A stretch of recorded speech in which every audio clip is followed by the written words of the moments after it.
okay, flow rule or any rule is dropped mode, so then Pega will allow us to do the check-in. Yes, check-in you can do.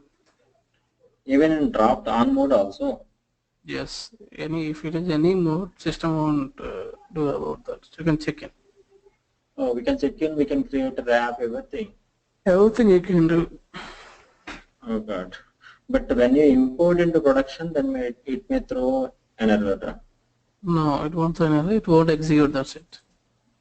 Oh, it won't happen. Then okay, fine, got it. And yesterday you created directly flow rule, right? Correct. To explain about the all shapes. So without any steps, so we can go and create the flow rule. Yes, we can create internal. That is manually creation. You can manually create the flow like that, and later you can refer it as a step. So can we create manual? So can we link the manually created flow rule with any step or else any That's what I'm saying. activity? You can refer that. So once you create the flow manually, and you can also refer that as a step. Okay. I will show you that.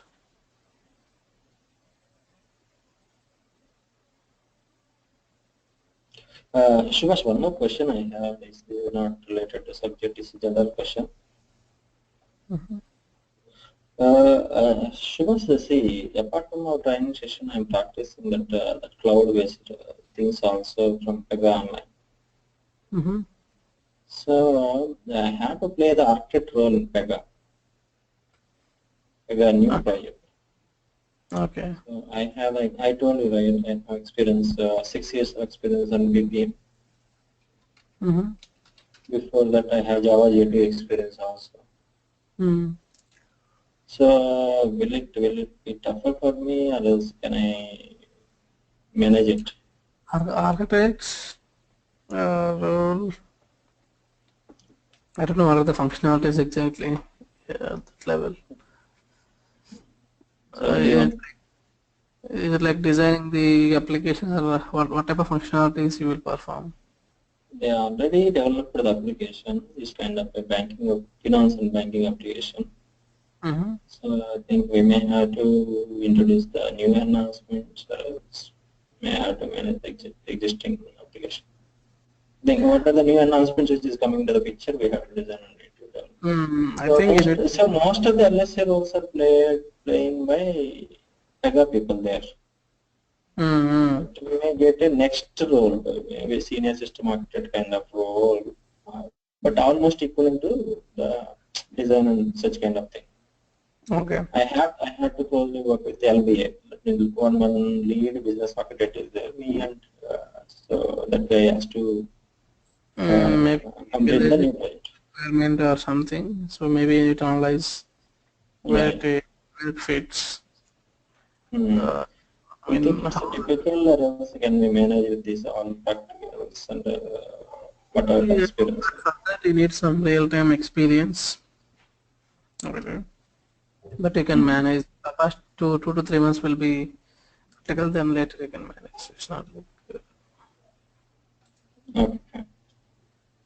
But so it seems to be there is no coding, there is no typical in Pega, right? Except integration part with all part. So I have the integration experience also, right?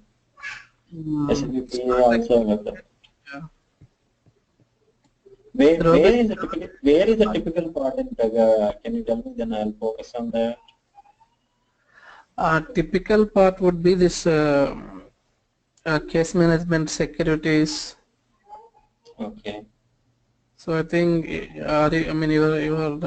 that project is following case management. Yeah. So that project earlier 7.1.6. Recently they upgraded to 7.1.9. That's fine.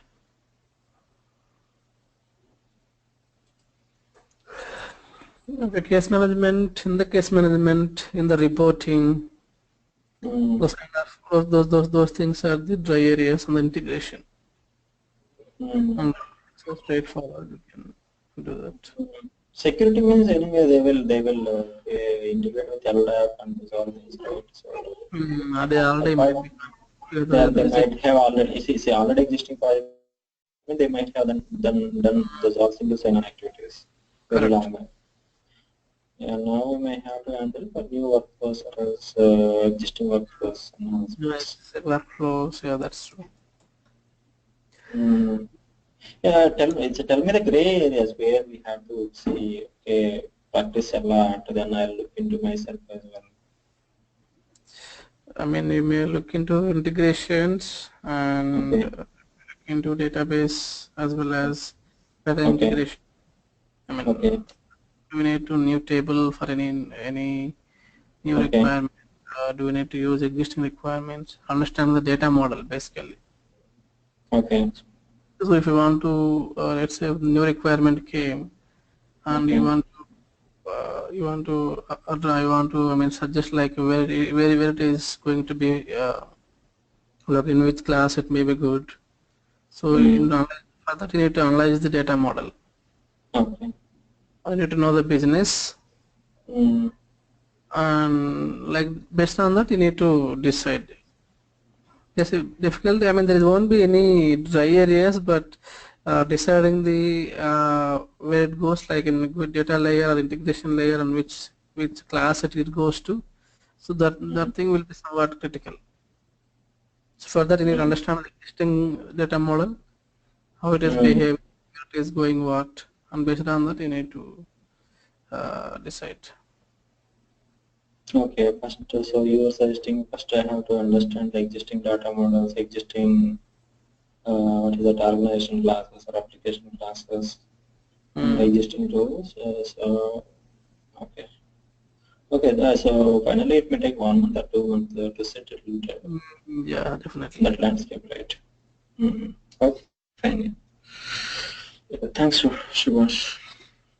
So here, are you able to see my screen, right? Yeah, I'm able to see. So once you create a flow, you can just click on add step like this. Click down arrow, it will display all the flow rules basically. So the flow rules will come here. Oh, it will come existing flows rules Mm. into step. Yes. Oh, Walk through okay. flow components. You can see here. Okay. Got it. Because it's a flow, technically it's a flow only. And for Mm-hmm. business people, we are using different terminology, but technically it is a flow Mm-hmm. rule. You can manually create it and you can refer it. Mm-hmm. Okay. And now we will see like property types, how many property types we have, and then And one more question, sorry to interrupt you. See, CSSA role means, is it kind of a CSS, development? yeah, developer, CSA, CSSA, all are CSS is first like entry level developer in Pega. CSSA like is a senior developer in Pega. Okay, there, if you go to that role, so architecture, these all things should not be touched at all. No, most of the times it won't be, but still as a senior developer, again it depends on the Project or sometimes requirement. project and the company roles basically. So in some companies, nobody bother about these roles. Anybody can do any work. Mm, Just like, and there won't be any hierarchy like that. Architect maybe giving suggestions, but developer also, I mean, if he's a senior in that PRPC, definitely he also have some concerns. He also can give um, some suggestions, right? mm. But the role of this in SSA is pure development only. He can handle some complex scenarios in something like that. Okay, fine. So now we will see like property types, what type of properties we have in Pega and how to handle them. We will see. So in Pega, first we will see property modes. There are two types of property modes.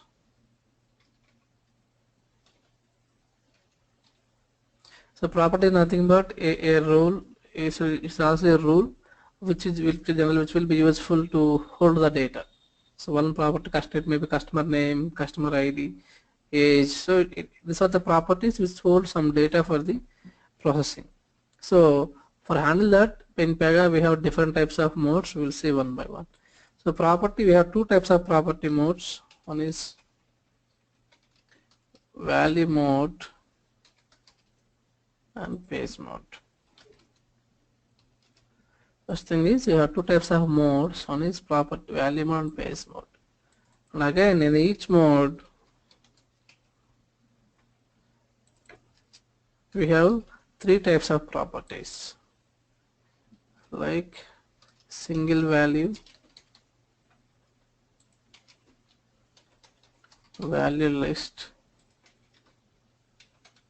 value group, value list, value group. So as the name indicates, single value to hold the scalar values. To hold the scalar values, we will create single value properties. The single value properties will support all the data types that industry supports. Like the data type maybe it supports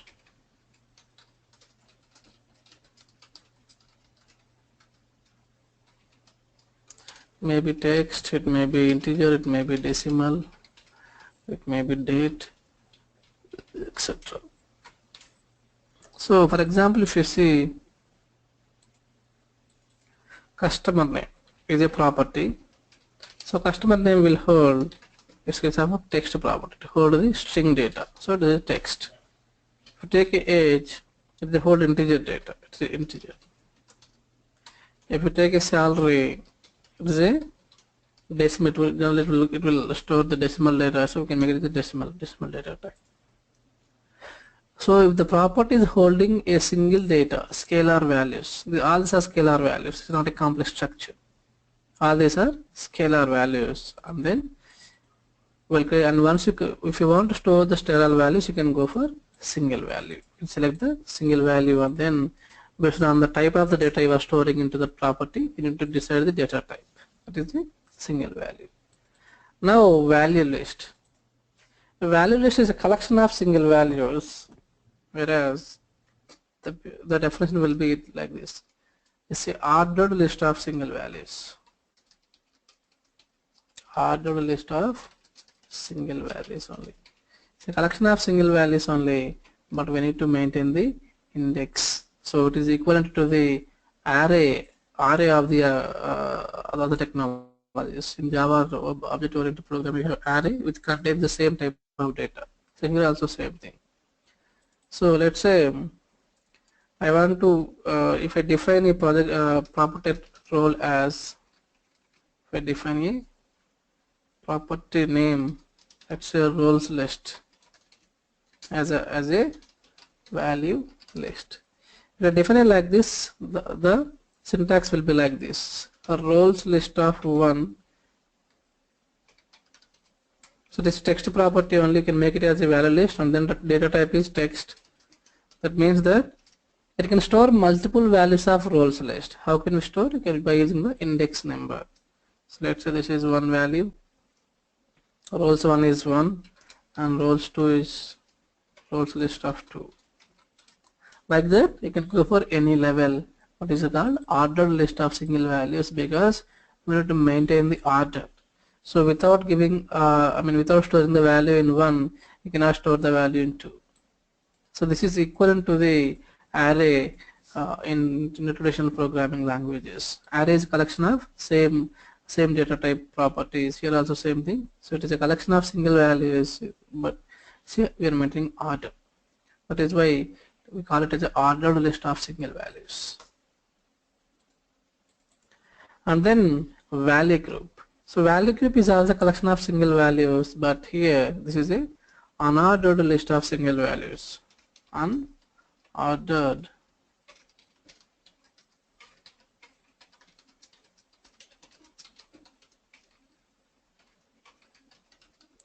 unordered list of single values. That means that here order is not required. Then how can we get the data? By using a key. Here internally hash table or hash map will be used for implementing this one. So like, let's say I want to get the phone number for office, then use like this. Or I want to store for phone number for home, you can use like this. So I will define phone number here. I will defining. I will use just phone as a value group. But while storing or while retrieving the data, I will use the following notation. In Pega, to retrieve the data or to store the data, we follow the dot notation. So dot property name will get the properties. So it will be like this. Here order is not important. So you can first store home, or else first you can get office. Anything is fine. Here order is not important. You will use the key value. So whatever you are passing in the parenthesis, that is called key value. You are passing the keys and we are getting the values. So internally this is implemented using a hash map functionalities. So this is a value mode. So all are single values only, is not storing complex structure. All are single values only. Here also single value text only. Here the text. This is the number or text. So in every property storing text only, but we are storing the text, but in here we are a list of values we are storing here. Here also we are storing list of values, but in the value group scenarios we are passing the key. In the value list scenarios we are passing the index number. Okay. Any doubts here?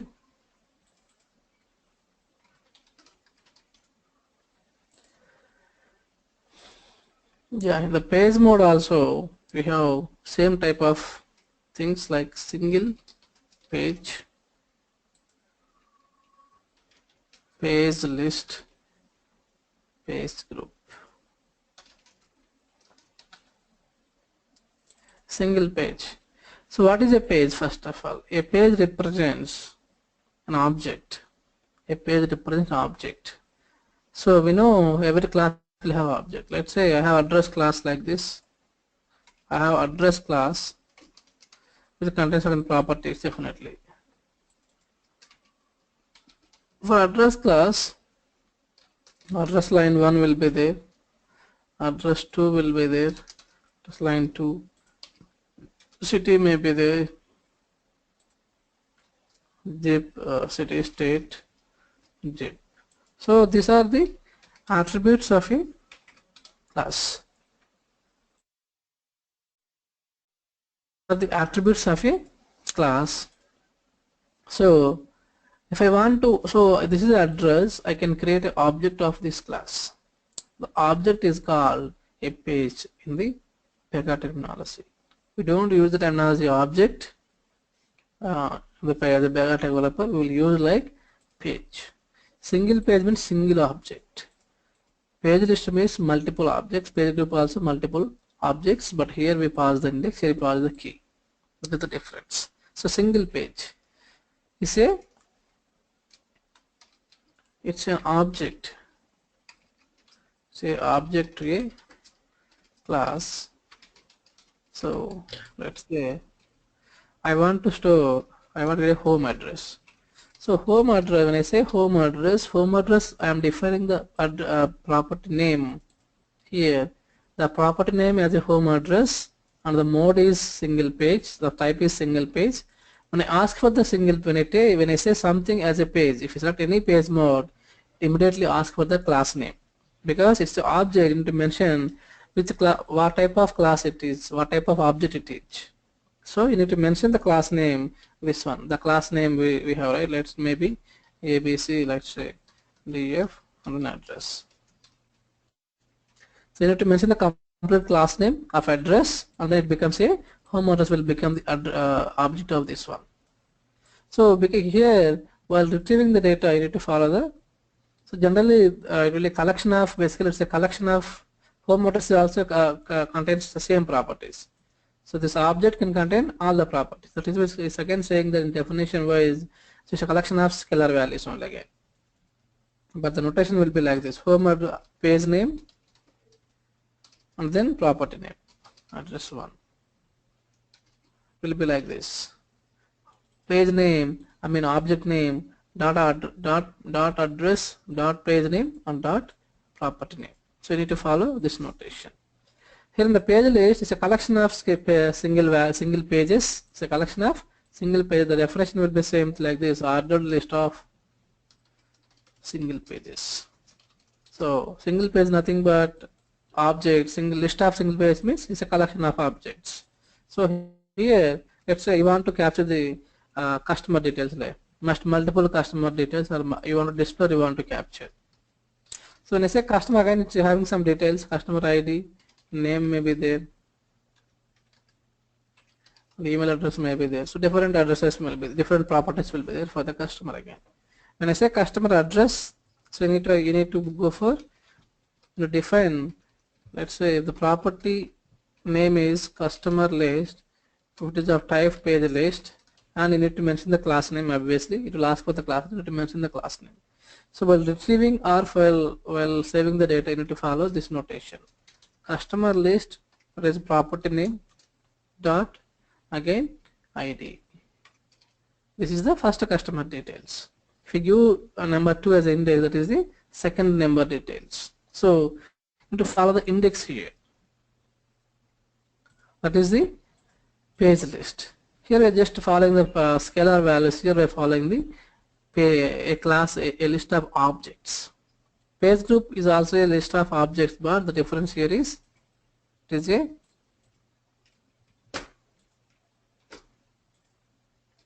unordered list of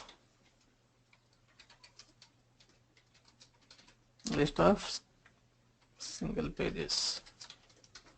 So here also is a collection of single page list of objects only, but here we follow the what notation will follow the key, will follow the key value for getting. Let's say the same address I want to create an address for the home, and I want to create the address for the office. So I'll just create the address as a page group property. While storing the data, while retrieving the data, I will follow the notation like address. You need to give the key value of home, address of office. So anything, it may be address of home, address of office, address of permanent address of, we can give anything like that. And then you need to follow the dot notation, dot city. So it will become a home city. If you want to store, or if you want to get the office state, you can give like this. Here we are following the key and key notation. The definitions, for value mode and both are same. The value mode, as the name indicates, a single scalar properties. The page mode say objects. That is the only difference, and other things are same. The notation and everything is same. So any doubts here? The property types, property modes. Okay. So now we will see how to create one by one in the system. First we will see how. One more question. So most of the times, so we will use page and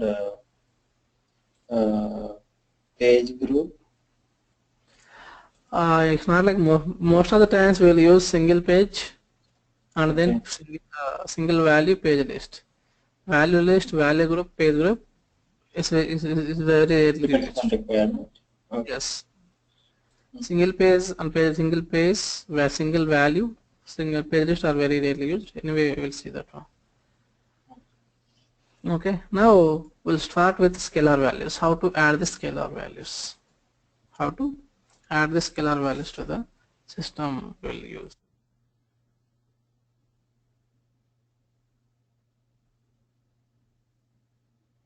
Now I need to add the scalar values on the screen. I need to use that. So you can do it manually by creating the property rules, and you can create the section to capture the details, but by using the case management we can make it simpler. So system will automatically create everything.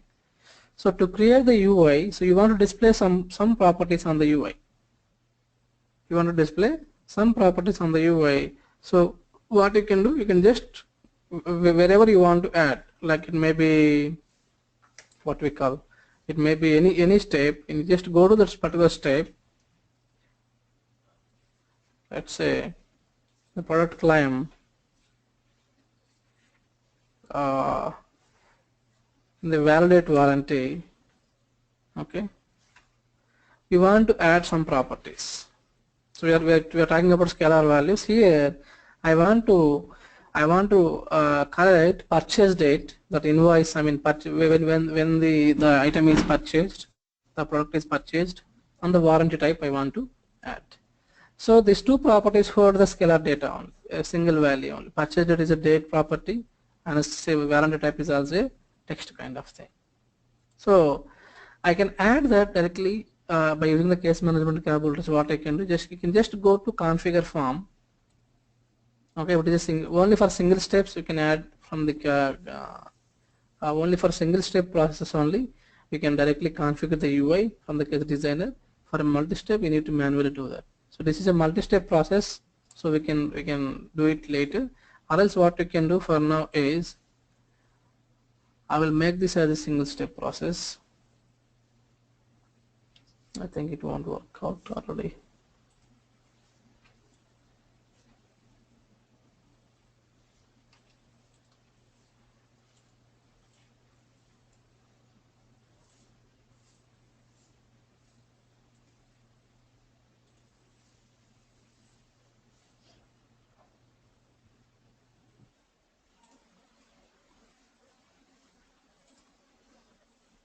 Okay, so now you can see the configure form is coming. So if you want to design the UI, you can just click on configure form for the step.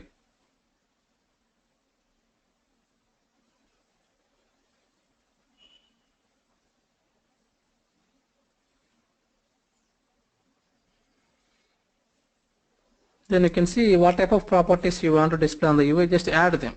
So just like I want to add purchase date,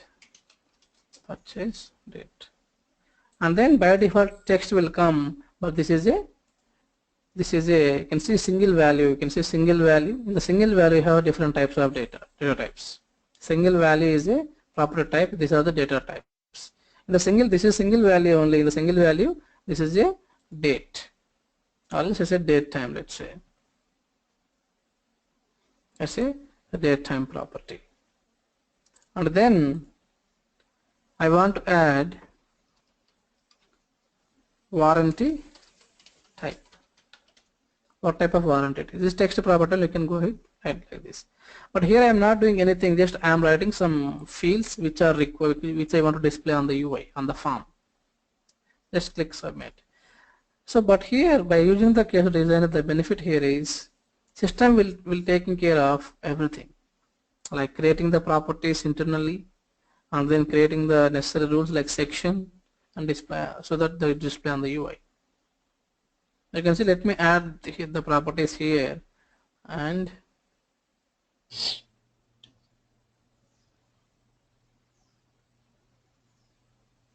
is a purchase date.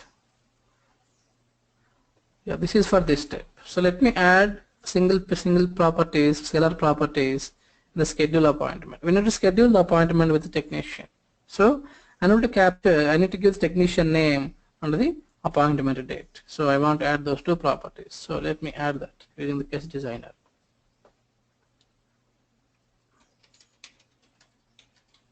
Technician name. So technician name will hold text data, and technician appointment date. So date time. Submit.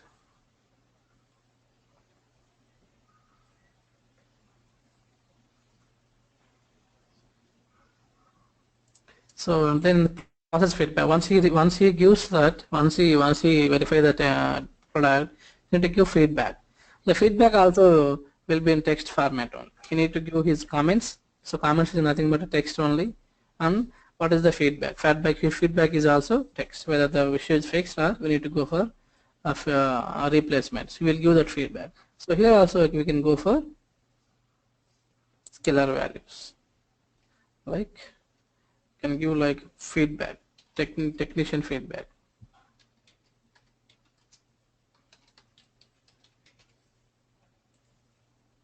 Text only, and this is the resolution. What is the resolution of the technician? The text again. Submit.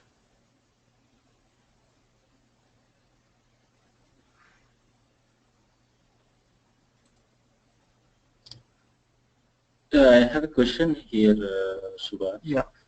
We are creating the form fields, right? So Correct. this form, where these form fields will be moved to? Is it under data model or where it will be persisted? So this whatever the form, I mean whatever the properties, this internally properties only, everything will go to work layer. Everything will go to work layer. So whatever the properties you are creating, this is a case. Case is nothing but a work class here. You can see the work class. It will go everything, whatever the properties you are making here, it will go here. You can also verify that. Let's refresh it. So will it go under user interface property? No, it's a property itself is a rule. Okay. Property, whatever the properties are, that is a rule basically. Okay. Yeah. Okay, let me save everything. Added here, right? Product line. You can see it go data model category and then property rules. You can see whatever the properties added from That's here. what I asked you. Will it go to under data model? I mean, you're asking category name? Yeah. Yeah, property will go to category data model. So it will not go to data models. Yeah. But that means either you create a form fields or either you create a data page fields. Everything will go under data model. Yes, whatever data model is just a category. Related things will go to data model.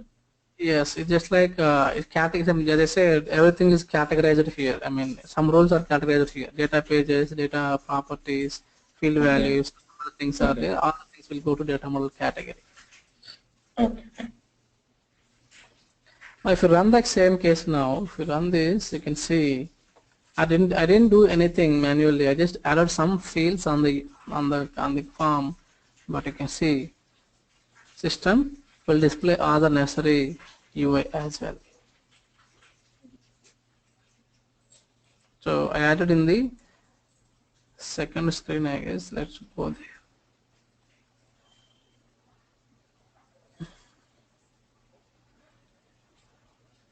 This is attachment step. You need to add it.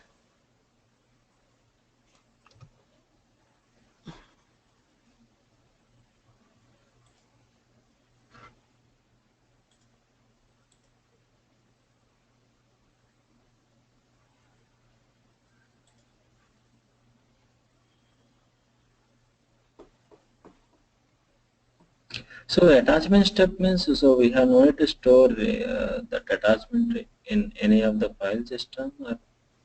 It will be stored in the Pega only. By default, the file will be stored in the Pega in Pega database only. You can see that whatever the attachment you are adding, that is added through the case. You can see here. Okay, you can see whatever the properties I added here are coming here. I didn't design the UI, but it's coming here. That is the benefit of using the case designer. So the development will be faster.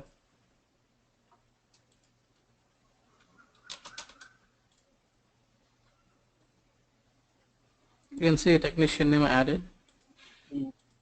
Technician appointment data added is coming. And again, I added like technician feedback and resolution.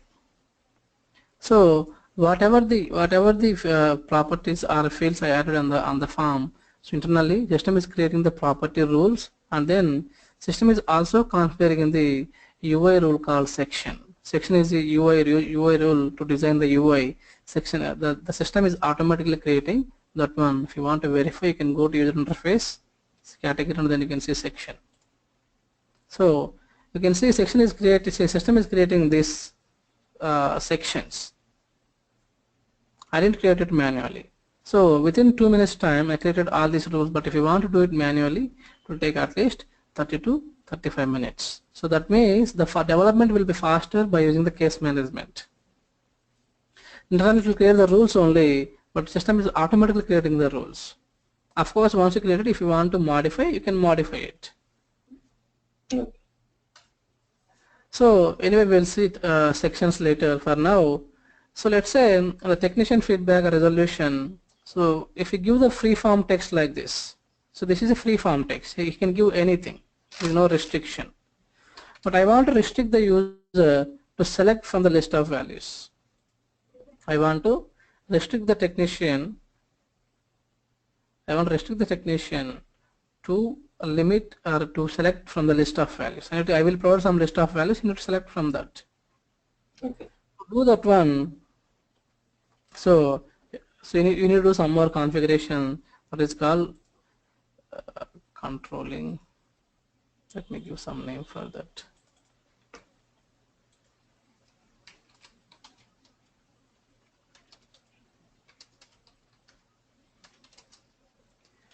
Controlling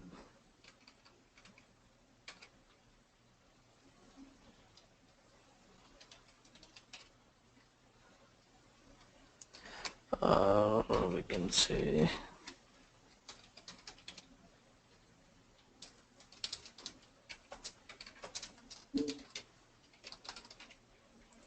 so how can we control the user to select from list of values? So for that I'm using, so because I don't know at runtime, this is runtime behavior, I'm running the case, so I don't know what is the property I used here.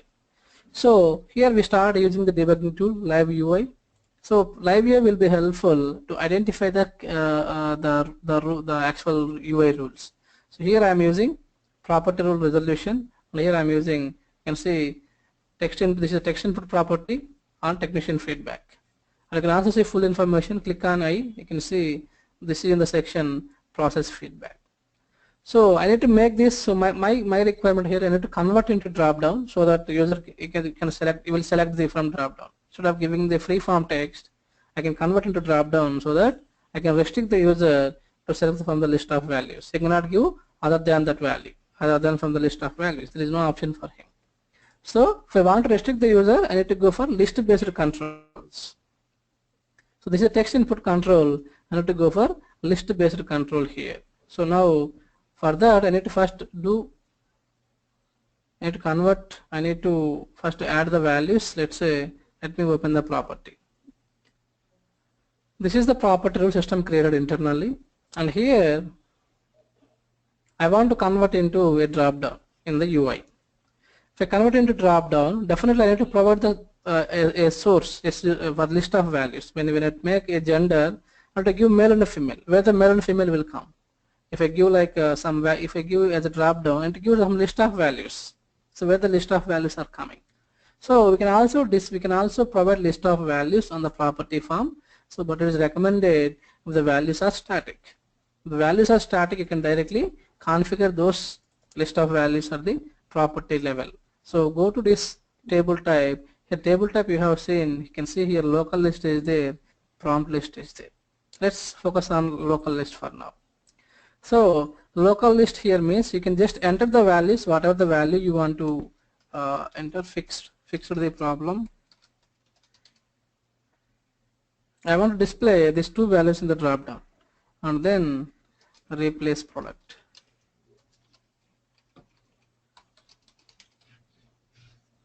Some save it. So I'm giving local list. This is a local to this resolution property, and whenever you change the control as a drop down, and you can take the source from the property. You can take the source in different ways. You can take the source from the property, you can take the source from database, you can take the source from data pages. A lot of other ways are there. So going forward, we'll also see them. So for now, we are taking the source from the properties. So I am defining some values, some static values. So this is useful if we have static values. If the values are not going to change, you can define them at the property level only, so that it will be easy for maintenance. And if you go to section, need to open the section now where this UI is configured, and then I need to convert the text input into drop down.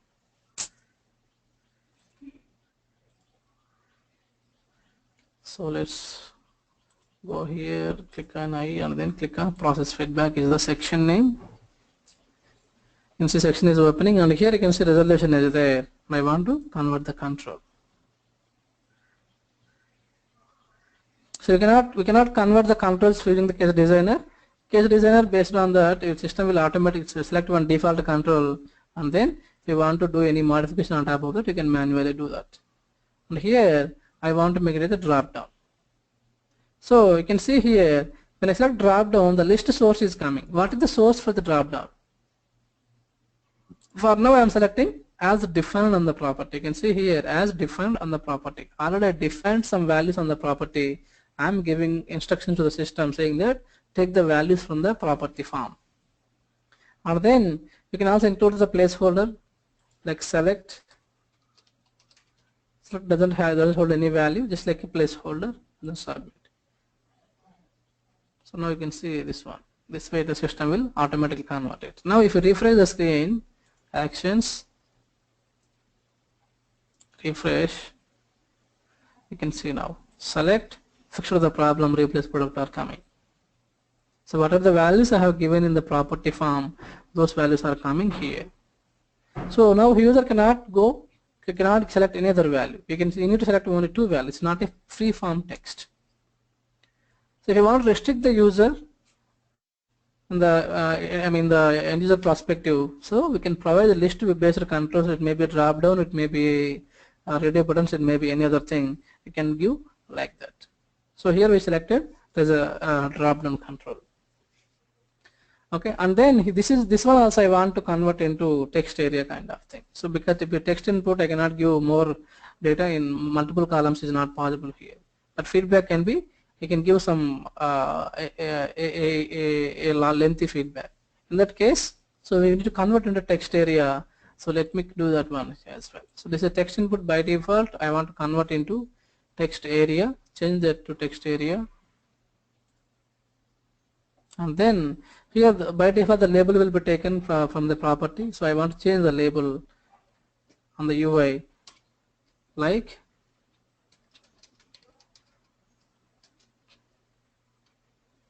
provide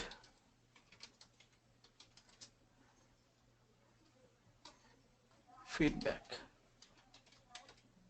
I'm providing name like this, provide feedback.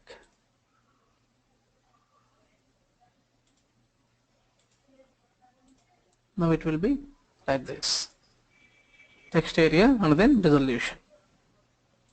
So we can do changes, we can make it whatever the control you want to make. I mean the property level. So when you create a property, by default system will take the one control. You can see for the resolution, the control is px text input. Text input is a control. For this one, that is our text input. But while designing the UI, you can change the control. Pega have that flexibility. This is the default control. So whenever you add this property on the UI, this control will be added on the UI. Text input will be added. But based on your requirement, if you want to change the control, system allows you to change the controls on the while designing the UI. Okay. Now let me run the case once again.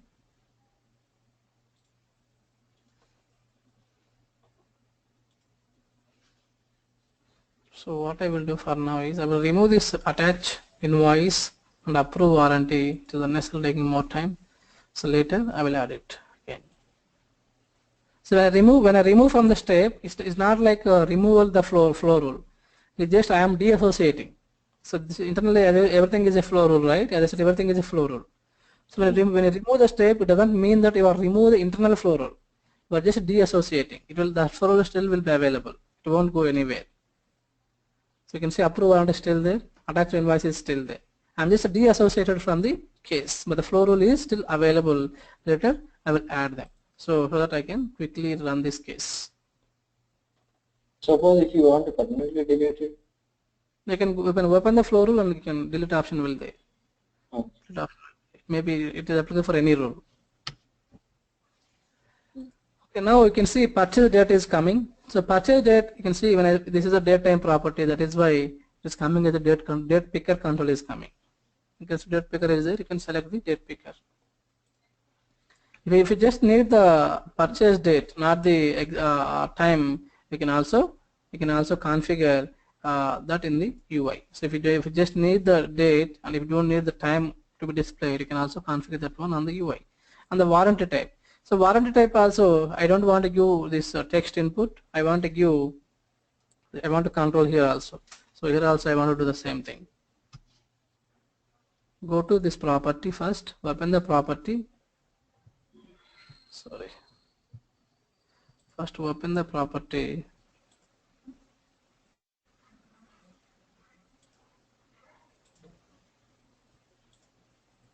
But here I want to display one value to the user, and then I want to store something else.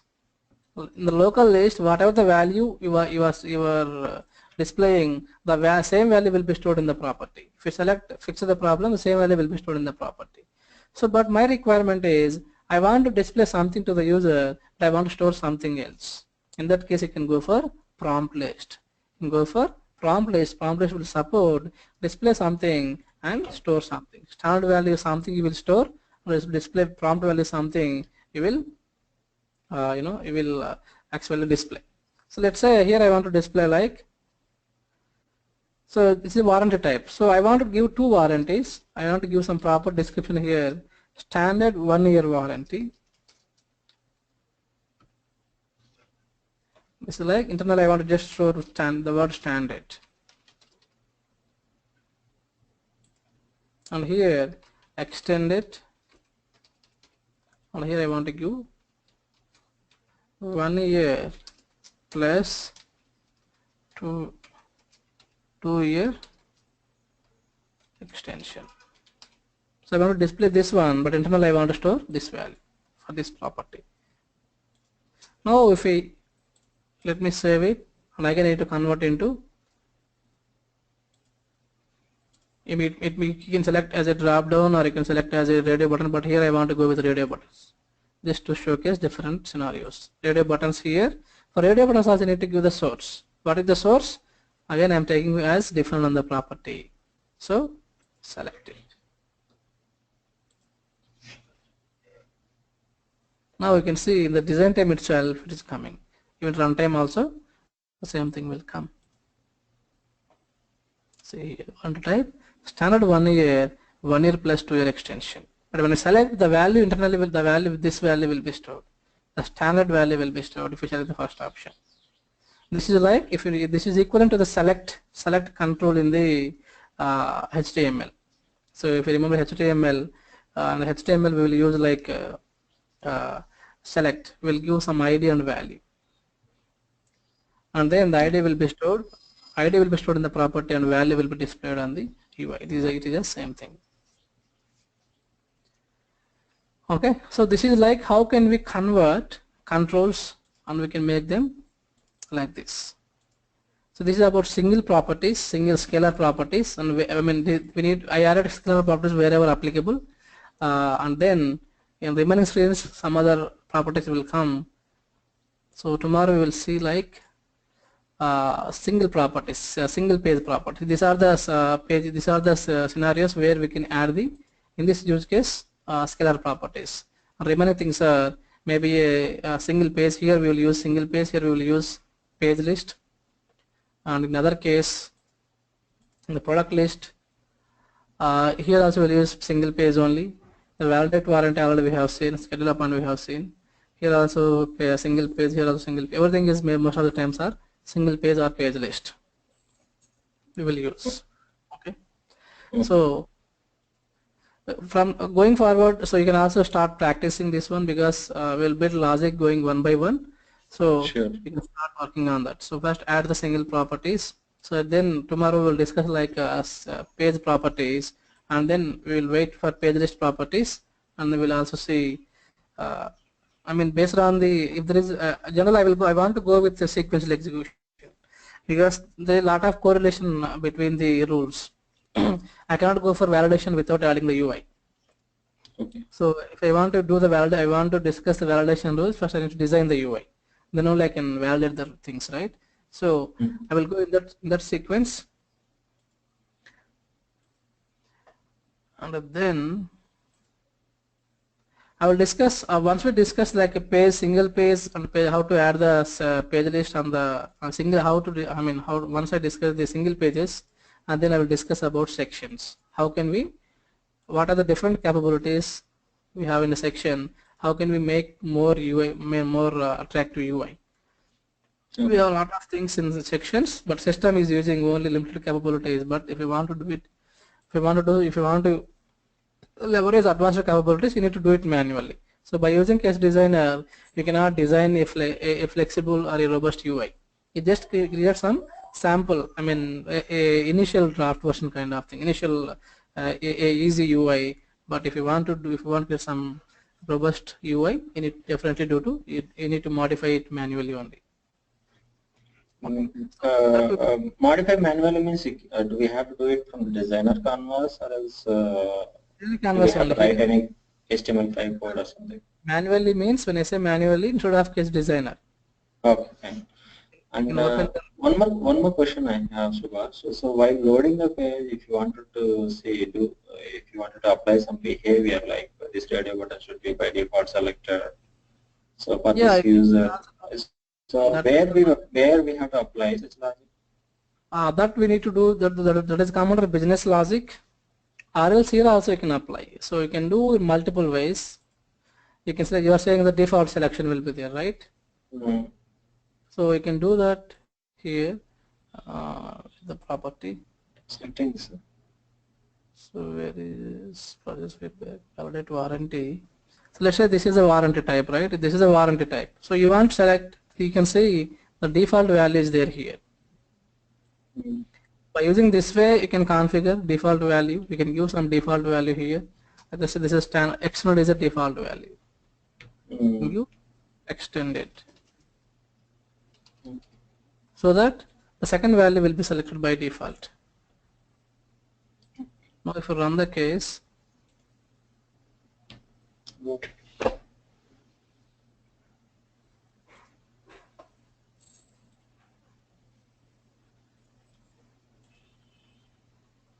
can see by default select second value selected. That way you can do, or else programmatically by writing some logic also you can do. That you will see when you discuss that rules. In further sessions. Yes. I mean it is up to you how you are designing. You can also system where multiple options will be there. Like this you can do, but this is not a good way. So if you want to change it again in future, it's not like easy, or it's like directly you are updating on the UI. On the form itself you are doing it, programmatically you are not doing it. So in future if you want to change it. So okay. In the Pega projects, so are we using any AngularJS or else any HTML5 codings, manual codings also? No manual coding will be there. So when Pega 7 launched onwards, so we are doing everything from the Pega tool itself? Yes, Pega tool itself. We don't need, we should not do. Okay. Even if you do, that is a violation. That is a pure violation. So whenever you violate something, just to give, we'll discuss that one. The guardrail warnings will. Okay. You can say we violated information 19, so it will become severe in that case. Okay. And one more final question, Subhash, for today. So I heard about when we go and deploy the our developer components into the Pega production servers, people are getting the out of memory issues or something like that, and it's not performing as expected. So out of memory, generally there will be some. You need to increase the space in the JVM. So some param space will be there.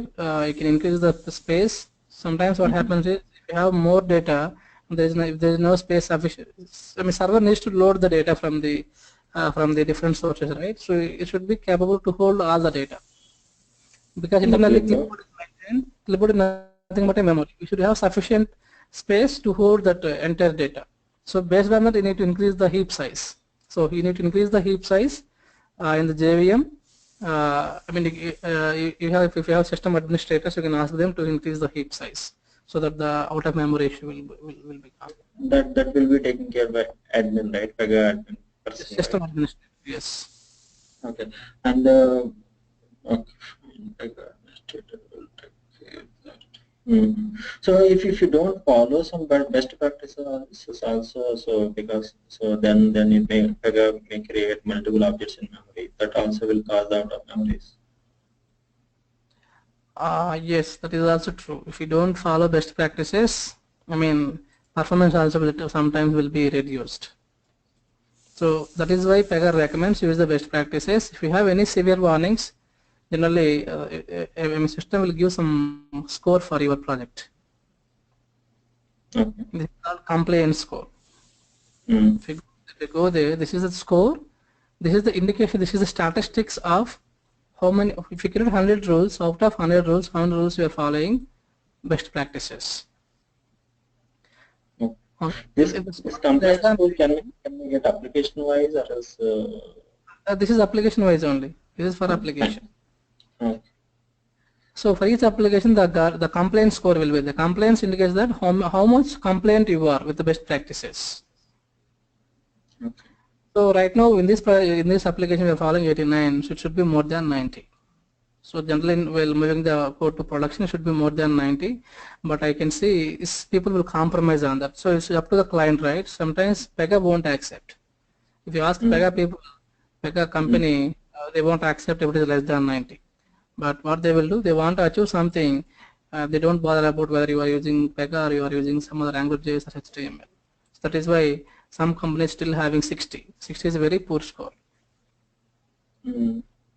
So those things will not be not at all recommended by the Pega. So what happens is, if your compliance score is less than 90, let's say some issue suddenly happened in your Pega tool, and you need to connect to Pega company. So for resolution, so they won't help you.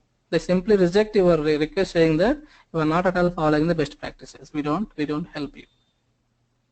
So they will help you only if you are facing issue by following best practices. They will help you. If you don't follow the best practices, if you are writing your own Java code, if you are writing your own HTML code, they won't help you because they are not maybe they are experts in the Pega, but not experts in other technology you are writing. So that is why we reject it, saying that we cannot help you because you are not following best practices. So you need to handle yourself.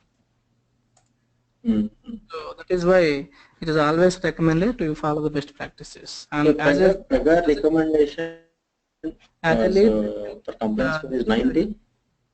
Yes, that is Pega recommendation. So it's up to company standards again. So Pega will do as a product owner, that is a product lead. So it will recommend, right? You need to give at least 90% before going to production. Got it. But it's up to the company strategic things and those things they can decide. Okay. Well, okay. Well, so while we are running the session, so wherever it's required, best practices, just share me those points as well. Yeah, sure. We'll have a separate topic on that best practices. Guardial, we have the Guardial topic at that time we'll discuss. That is end of the course, end of the application. Well, by that time it will be 980, so that at the time we'll increase the score. We're not following best practices now, and then I will show you how to increase the score. Okay. Yeah. Okay. Yeah. Thank you so much, Subhas. Have a great day. Yeah, thank you.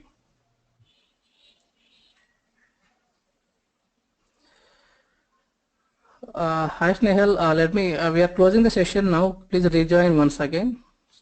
So, let's see. Okay, Subhash.